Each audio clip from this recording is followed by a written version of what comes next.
The spin continues from Dan Goldman. Again, spinner in chief. He's just downright dishonest. I'm sorry, but he is.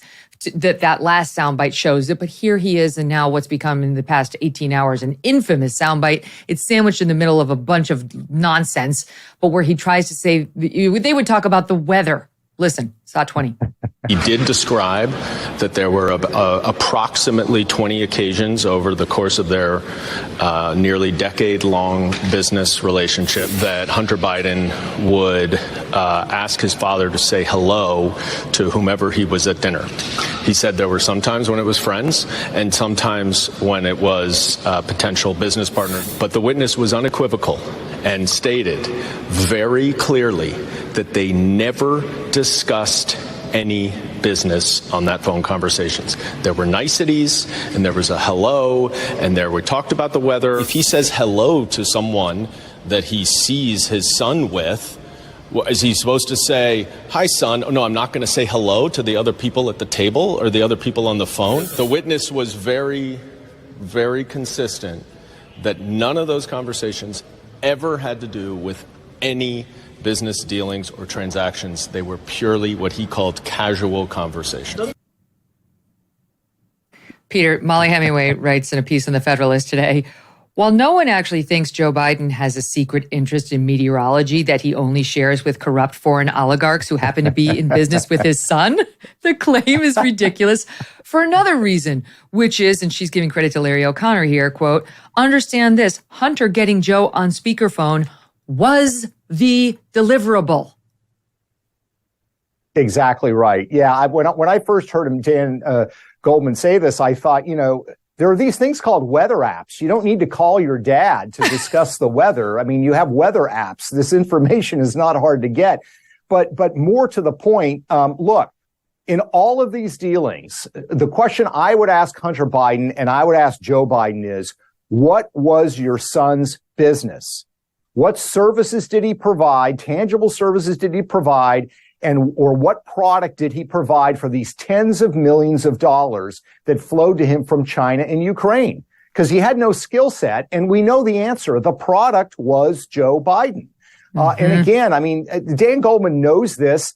It's the way fundraising is done in Washington, D.C. A lobbyist comes into the office. He's concerned about the bill. The senator or congressman talks with him about the bill. He doesn't ask them for a donation. He doesn't ask them to hold a fundraiser. That happens after the fact. A subordinate calls them. That's where the financial transaction takes place. It's the same thing here. These foreign entities were investing in the Biden family. In fact, Chairman Yi, who was the head of the CEFC, when he sent $6 million to Hunter Biden, he said, this is not just for you, this is for all the Bidens. So they all knew who they were in business with. They were in business with the Biden family. And I think as this investigation proceeds, Megyn, we're going to actually see more evidence that Joe Biden actually benefited personally from his son's, financially, from his son's overseas business dealings. You're right. What business were you in? What business were you in? That's a great question because it's very clearly the access business. My last name is Biden, and so is my dad's, and he's the sitting vice president. From the laptop, again, this is from the New York Post, there was an email September 22nd, 2011, where Hunter told Devon Archer that a Chinese mogul who secured them a multi-million-dollar deal, quote, loved him for his last name. A Chinese businessman, Che Fang, who was referred to as the super chairman by this pair, Devon and Hunter, helped Biden's firm, Rosemont, and another one. And then Hunter emailed Archer, I don't believe in lottery tickets anymore, but I do believe in the super chairman. When Archer questioned why Fang was so generous to Hunter, Hunter speculated that his favorable position had everything to do with his hyper-connected father. And to your point about what actual services could he provide? He wasn't an energy expert. This was a lie. There's no reason for Burisma to have him on the board. Something happened in court last week that Margot Cleveland of The Federalist was pointing out. I don't have it totally understood in my head, so forgive me. I'm going to try to go but from memory. But she was pointing out that the judge was saying to Hunter, in this plea deal, you're saying in the statement of facts that you provided legal services to this one Chinese mogul, and that's why you got this $1 million payment. And Hunter said, yes, if memory serves, but I'm not 100%.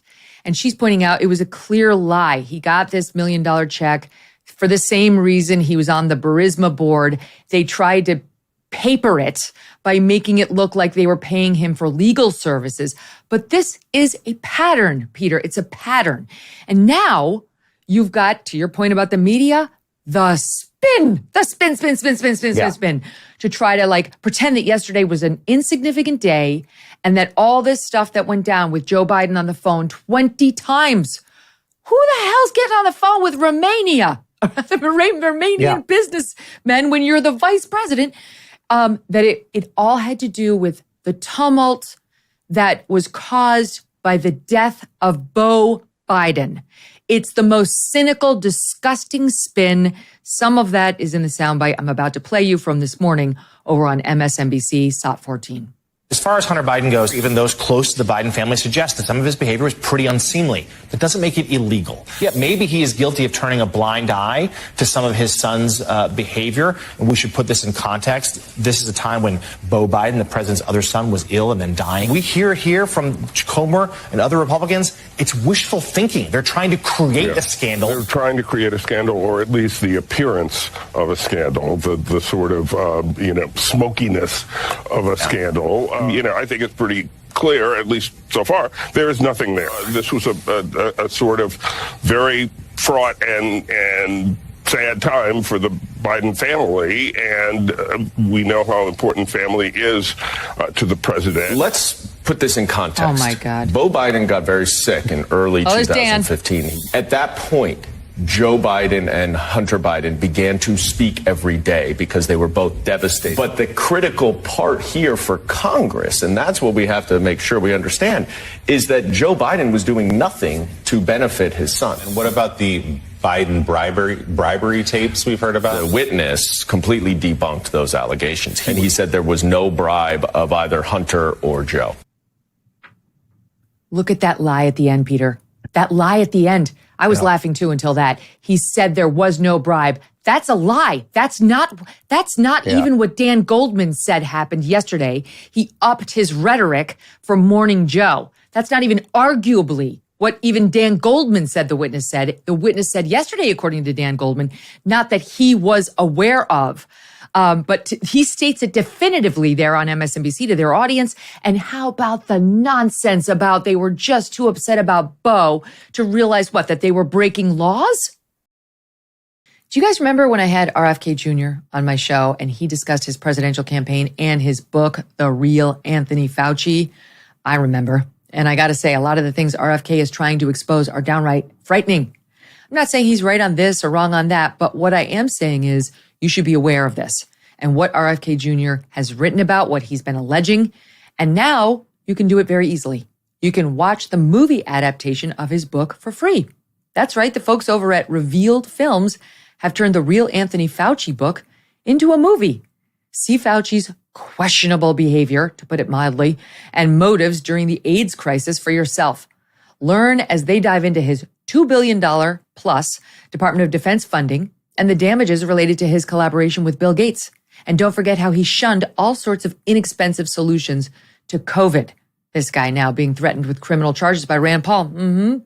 Go watch the movie and make up your own mind for yourself. For a limited time only, watch this movie for free at therealanthonyfaucimovie.com. Therealanthonyfaucimovie.com.